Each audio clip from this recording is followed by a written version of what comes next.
मेरे प्रिय छात्रों एवं छात्राओं, आशा करता हूं कि तुम सभी स्वस्थ व प्रसन्न होगे।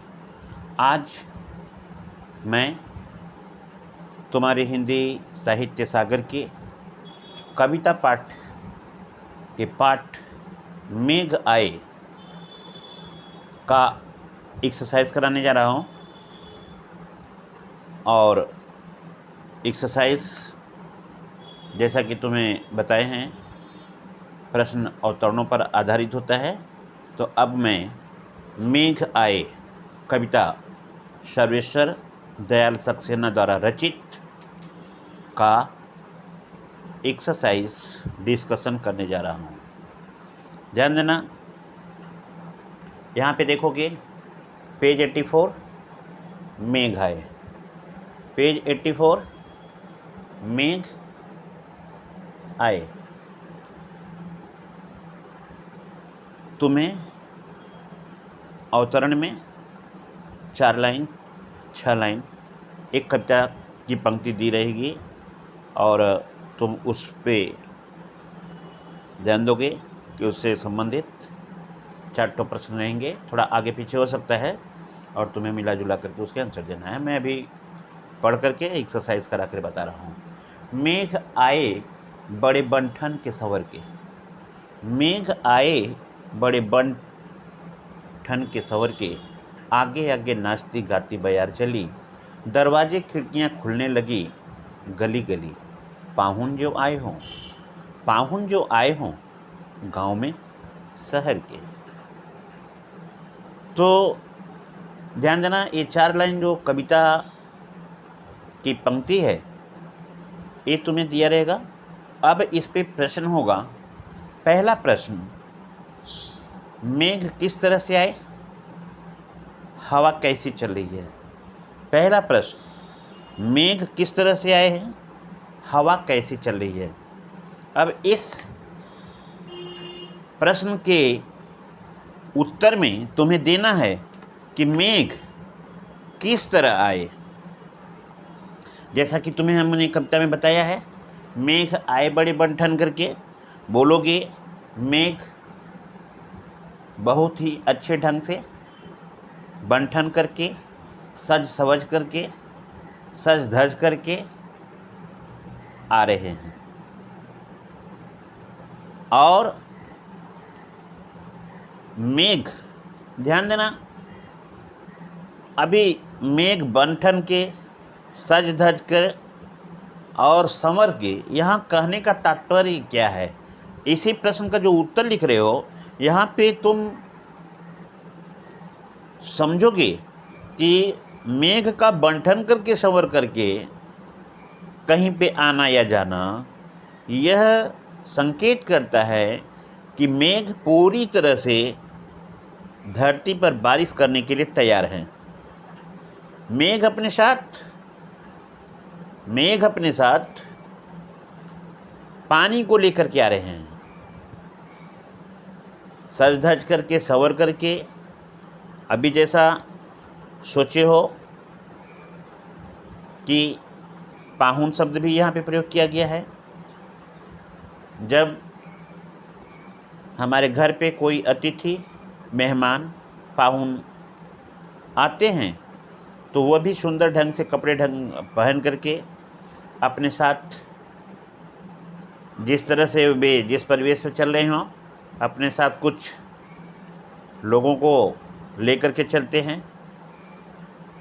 लोगों के लिए जहाँ पे जाते हैं उनके लिए भी कुछ ले दे करके चलते हैं, जैसे फल फूल हुआ, मिठाई हुआ, कुछ ऐसे उपहार लेकर के चलते हैं जिससे कि वे वहाँ पे पहुँचते हैं तो लोग प्रसन्न हो जाएं कि आने वाला अतिथि या आने वाला रिश्तेदार उनके लिए कुछ लाया है।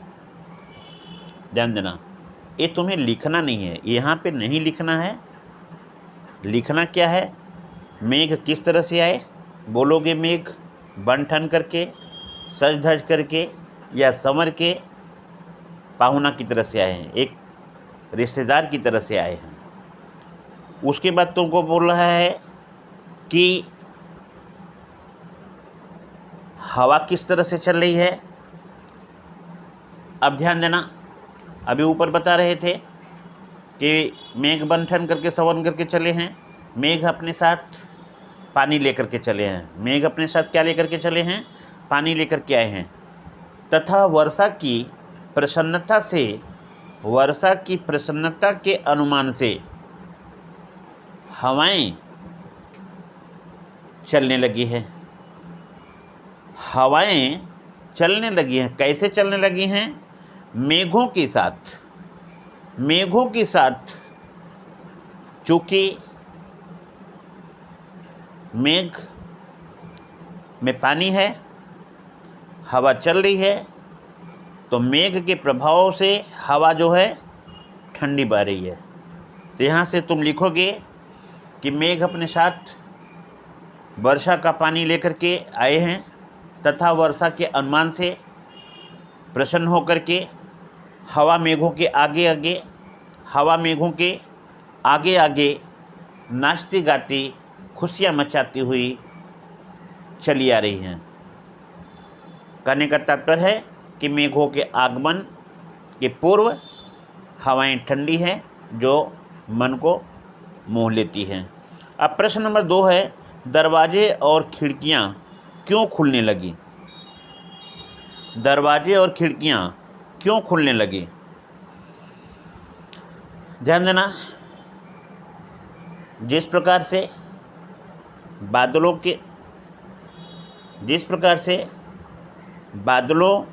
के आते हुए देखकर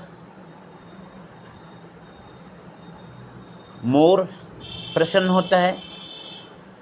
एक किंवदंती है, ऐसा मेरा भी थोड़ा अनुमान है, सत्य है, कि जब मेघ आता है, बादल होता है, तो मोर बहुत प्रसन्न होते हैं। मेघ को देख करके मोर नाचने लगता है। यहाँ बात जो है, यहाँ की बात है प्रश्न नंबर 2 में, दरवाजे और खिड़कियाँ क्यों खुलने लगी? दरवाजे और खिड़कियाँ क्यों खुलने लगी? आंसर है, मेघों के आने से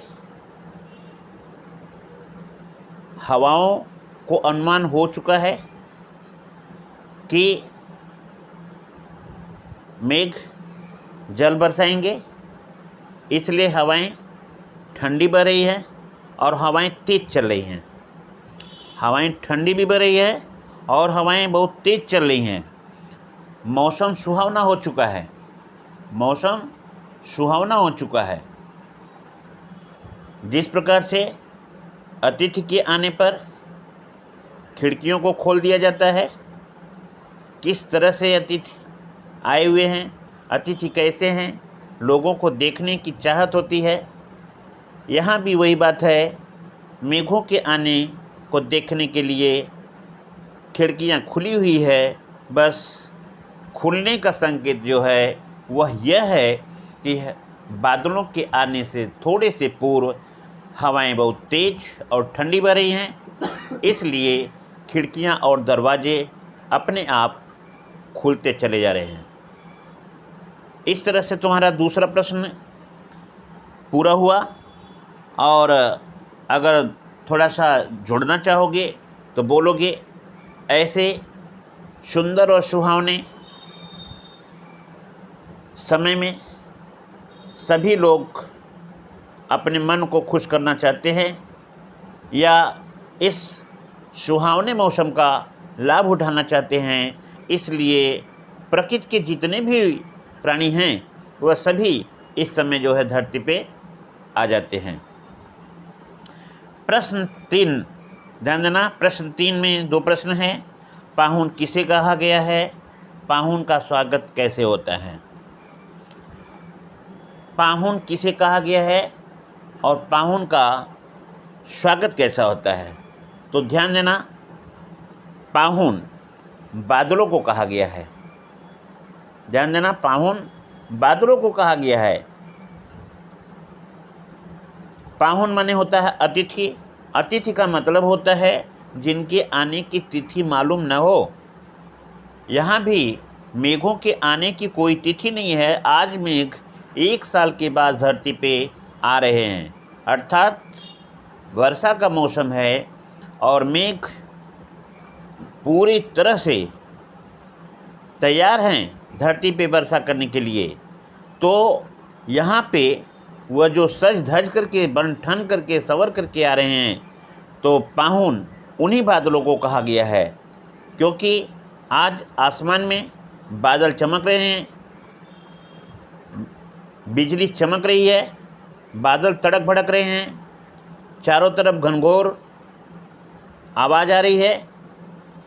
यह आवाज़ जैसे लग रहा है कि किसी की विवाह या किसी उत्सव में बाजे गाजे बजते हैं, उनके साथ और कुछ लोग चलते हैं, उनके सम्मान में लोग आगे पीछे रहते हैं। जैसा तुम जानते ही हो कि आदमी बड़ा हो चाहे छोटा हो, अपने हिसाब से वह अपने लोगों को लेकर के चलता है, तो आगे पीछे लोग रहते रहे हैं। आज यहाँ भी यह एक ध्यान देना प्रतीकात्मक कविता है। प्रतीकात्मक कविता कहने का मतलब क्या है कि बादलों को पाहुन के रूप में अगर हम अलंकार के रूप में लेते हैं तो यह मानवीकरण अलंकार है। यहाँ पे कवि ने मानवीकरण अलंकार को बताया है। मानवीकरण का मतलब होता है कि मानव के रूप में बादल को दिखाया है। इस तरह से जो है पाहुन शब्द का प्रयोग किया गया है। तो पाहुन बादलों को कहा गया है। पाहुन का तात्पर्य होता है अतिथि, और अतिथि का तात्पर्य होता है जिसके आने की कोई तिथि न हो। यहाँ पे भी आज बादलों को पाहुन इसलिए कहा गया है। मेघ को, मेघ माने बादल होता है, बादल बोले मेघ माने सब एक ही होता है। ध्यान देना, मेघ का और पर्यायवाची तुम्हें मैं बता दे रहा हूँ। मेघ, बादल, जलद, नीरद, तोयद, अम्बुद, वारिधि अनेक है। फिर से जलद, नीरद, तोयद, अम्बुद, बारिधि, ये सभी बादल के पर्यायवाची हैं। तो बादलों का स्वागत अतिथि की तरह हो रहा है। जिस प्रकार से अतिथि का स्वागत होता है उसी प्रकार से बादलों का स्वागत हो रहा है। अतिथि का स्वागत घर वाले, गांव वाले करते हैं। यहाँ पे बादलों का स्वागत कौन कर रहा है? ध्यान देना, बादलों का स्वागत करने के लिए धरती के या प्रकृति के जो तत्व हैं, प्रकृति की जो अवयव हैं, वही उनका स्वागत करना चाहते हैं और वही उनका स्वागत कर रहे हैं। अब प्रकृति में कौन कौन तत्व हैं? तो बहुत सारे हैं। ध्यान देना, वह चाहे प्रकृति माने नेचर होता है। ध्यान देना, तो यहाँ पे तालाब भी है, नदी भी है, खिड़की दरवाजे भी हैं, पेड़ पालव हैं, छोटे वृक्ष हैं, झाड़ी है। ध्यान देना, ये सभी जिस प्रकार से अतिथि के स्वागत करने के लिए छोटे बड़े व्यक्ति दिखाई देते हैं, उनका सम्मान करते हैं, उसी प्रकार से बादलों का स्वागत करने के लिए ये जितने मैंने तत्व बताए प्रकृति के, चाहे वह तालाब हो, नदी हो, खिड़की हो, दरवाजे हों, या तुम्हारा पेड़ पालो हो, या पौधा झाड़ी हो, इत्यादि सभी एकदम तैयार हैं बादल रूपी, मेघ रूपी पाहुन के स्वागत करने के लिए। तो ऐसे हो गया। अब बादलों का स्वागत कौन करता है और क्यों करता है? एक, बादलों का स्वागत कौन करता है और कैसे करता है? एक बार क्वेश्चन देख लो, बादलों का स्वागत कौन कौन करता है? अच्छी तरह से समझो, बादलों का स्वागत कौन कौन करता है और कैसे करता है, या किस तरह से करता है, क्यों करता है? तो ध्यान देना, ऐसे तो बादल का स्वागत सभी लोग करते हैं, क्योंकि बहुत गर्मी की बात जब बादल होता है तो मौसम थोड़ा सुहाना हो जाता है, जो सबको अच्छा लगता है। लेकिन विशेष रूप से दो प्राणी इतने खुश होते हैं, उतने खुश कोई नहीं होता है। पहला होता है मोर और दूसरा होता है किसान। मोर हमारे देश का राष्ट्रीय पक्षी है। मोर अपने सुनहले सुंदर पंखों के कारण लोगों के मन को मोह लेता है, और वह मोर जब बादल होता है तो धरती पर, अब वो चाहे बलुई मिट्टी हो, बगीचे हो, तालाब हो, झरने हो, मोर वहाँ पे नाचने लगता है। तो इस तरह से मोर बहुत प्रसन्न होते हैं। और दूसरा बात है, बादलों के आने से किसान खुश होता है। किसान हमारे देश की शान है। किसान हमारे देश की शान है। किसान पूरे विश्व में अपने मेहनत से, अपने पसीने से अन्न का उत्पादन करता है और लोगों के जीवन को जीवित रखने के लिए वह फसलों से उगाए गए अन्न को देता है और इस तरह से सारा जहान उसके अन्न को पा करके अपने भूख को मिटाता है। तो इस तरह से 2 प्रश्न हुए। प्रसन्न इसलिए हो रहा है किसान क्यों प्रसन्न हो रहा है, ध्यान देना। किसान इसलिए प्रसन्न होता है कि बादलों के आने से, वर्षा के होने से धरती पूरी गीली हो जाती है, धरती की प्यास बुझ जाती है, धरती के प्रत्येक कण कण में बादल का जल पहुँचता है, जिससे कृषि का उत्पादन दिन दूना रात चौगुना होता है। ऐसे बादलों को देख करके या बादलों को आने से किसान अपने हल और बैल को ले करके खेत में निकल पड़ते हैं। तो इस तरह से इन चारों क्वेश्चन का प्रश्न और उत्तर तुमको मैंने दिया। तो इस तरह से ध्यान देना कि तुम्हारा यह अवतरणों पर आधारित प्रश्न उत्तर हुआ। अब मैं तुम्हें दूसरा अवतरणों पर आधारित दूसरा जो है प्रश्न बताने चल रहा हूँ। देखना, यहाँ पे है तुम्हारे बूढ़े पीपल। ध्यान देना, बूढ़े पीपल ने आगे बढ़कर के जुहार की। बूढ़े पीपल ने आगे बढ़कर जुहार की, बरस बाद सुधी लेनी, बोली अकुलाई लता, ओट हो किवार की, हर्षाया ताल लाया पानी परात के। हर्षाया ताल लाया पानी परात के। अब ये जो 4 लाइन की पंक्तियां हैं जो है, या 4 पंक्तियां व्याख्या के लिए या व्याख्या से संबंधित प्रश्न के लिए तुमको दिया गया है। तो यहाँ पे पहला प्रश्न होगा, पीपल ने मेघों का अभिवादन किस तरह किया। पीपल ने मेघों का अभिवादन किस प्रकार से किया। ध्यान देना, पीपल ने मेघों का अभिवादन ठीक उसी तरह से किया जिस प्रकार से किसी अतिथि या मेहमान के आने से घर के बूढ़े बुजुर्ग श्रेष्ठ बड़े आदर और नम्रता के साथ उसका अभिवादन करते हैं, प्रणाम करते हैं, उनका स्वागत करते हैं। अब प्रश्न नंबर 2, लता मेघों को किस तरह देखती है। लता मेघों को किस तरह से देखती हैं और मेघों से क्या कहती हैं।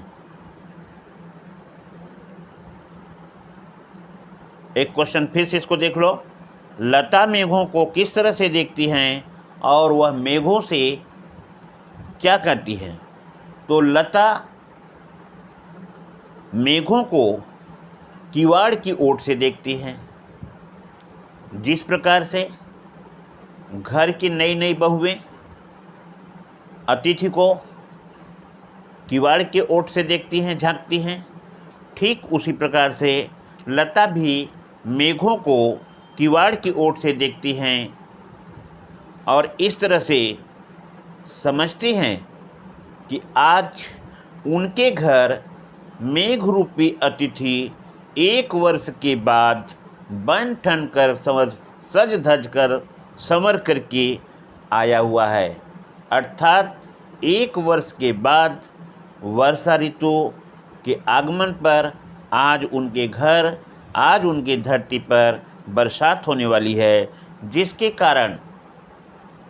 कारण वे सभी प्रसन्न हैं, क्योंकि वर्षा के बाद लताएं धीरे धीरे सूख गई और आज उनकी प्रसन्नता का तो पारावार ही नहीं है, क्योंकि आज वह समझ गई हैं कि उनका शुद्ध लेने वाला, अर्थात उन्हें हरा भरा बनाने वाला उनका अतिथि, उनका देव, उनका प्रीतम बादल आ चुका है।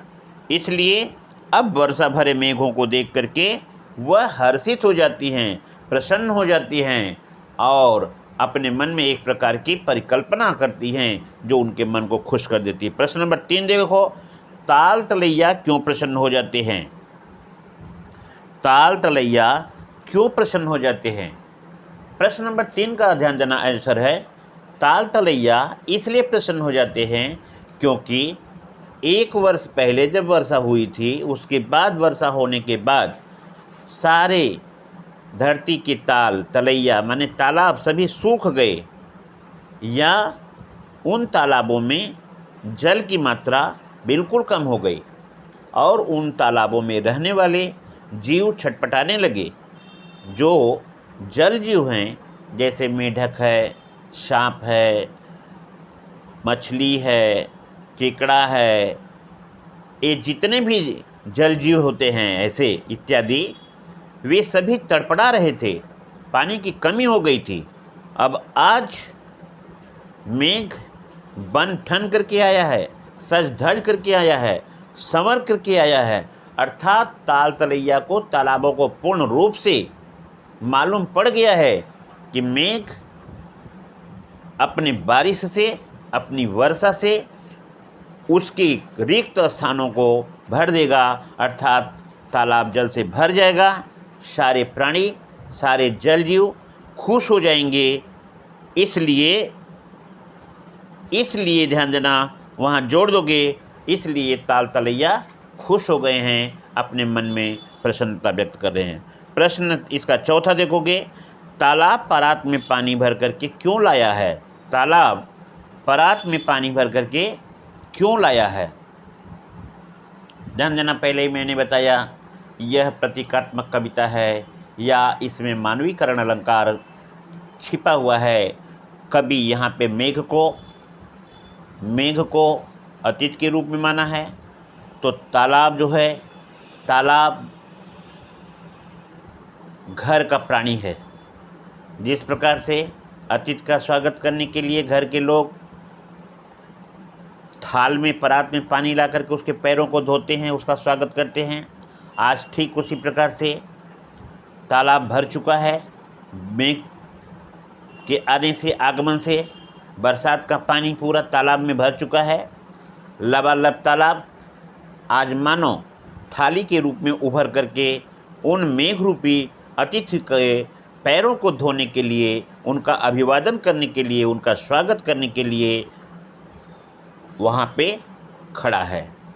इस तरह से गर्मी के कारण सूखा हुआ तालाब या निम्न स्तर पे जल को धारण करने वाला तालाब, जिसके अंतर्गत अनेक जीव जंतु व्याकुल थे, तालाब को पता चल गया है कि अब तालाब भर चुका है, पानी मिल चुका है, सारे जीव जंतु खुश हो गए हैं, इसलिए तालाब भी खुश होकर के अपने मेघ रूपी अतीत का स्वागत करने के लिए जल को भर करके लाया है। यहाँ पे जल को भर करके लाने का मतलब क्या है कि वर्षा के होने से तालाब पूरा भर चुका है, मानो वही भरा हुआ, वही भरित पूरित तालाब उस अपने मेघ रूपी अतीत का स्वागत करने के लिए तैयार है।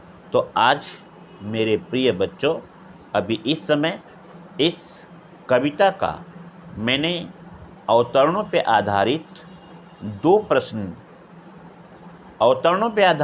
प्रश्न, जिनमें प्रत्येक में 4-4 प्रश्न हुए हैं, मैंने तुमको इसका एक्सरसाइज कराया। आशा करता हूँ कि तुम सभी को मेरे प्रश्न और उत्तर अच्छे से समझ में आएंगे। ठीक है, तो मैं एक बात और तुम लोगों को कहना चाहूँगा कि अपने जो वर्कबुक है, वर्कबुक को करते रहना, क्योंकि वर्कबुक को पूरा करना है और कॉपी में क्वेश्चन आंसर को लिखना है। जो मैं एक्सरसाइज करा रहा हूँ तुम उसको भी करते रहो। वर्कबुक से भी तुमको कुछ प्रश्न अच्छे लगते हैं, समझ में आता है, उसको भी करते रहो। और जो प्रश्न नहीं आएगा तुम उसके हमसे उत्तर पूछ सकते हो, ऐसा कोई बात नहीं है। और कुछ बच्चे पूछते हैं कि सर सिलेबस क्या है, तो ध्यान देना, चाहे क्लास 9 हो चाहे क्लास 10 हो, सिलेबस मिलने पर सिलेबस तुम लोगों को भेज दिया जाएगा। और 9 के लिए तो थोड़ा बताया भी जाता है कि सिलेबस है, 10 के लिए तो जानते हो पूरा ही क्लास के जो हैं तुम्हारे लेसन सारे आते हैं, तो ज़्यादा चिंता करने की बात नहीं है। मैंने जो बताया है एक्सरसाइज सही ढंग से थोड़ा सा अपना तो पढ़ लेना, और इसको इन दोनों ही क्वेश्चनों को अपने कॉपी में उतार लेना। कॉपी को ठीक से रखना। अभी बच्चों को वहाँ पे जा रहा है जो है मैसेज कि वे बच्चे अपना कॉपी जो है सबमिट करेंगे, कॉपी जो है वहाँ पे इस स्कूल में डेट बाय डेट, और उसको कॉपी चेक किया जाएगा। तो मैं यहीं पे अपने इस एक्सरसाइज को विराम देता हूँ और तुम सभी को धन्यवाद देता हूँ।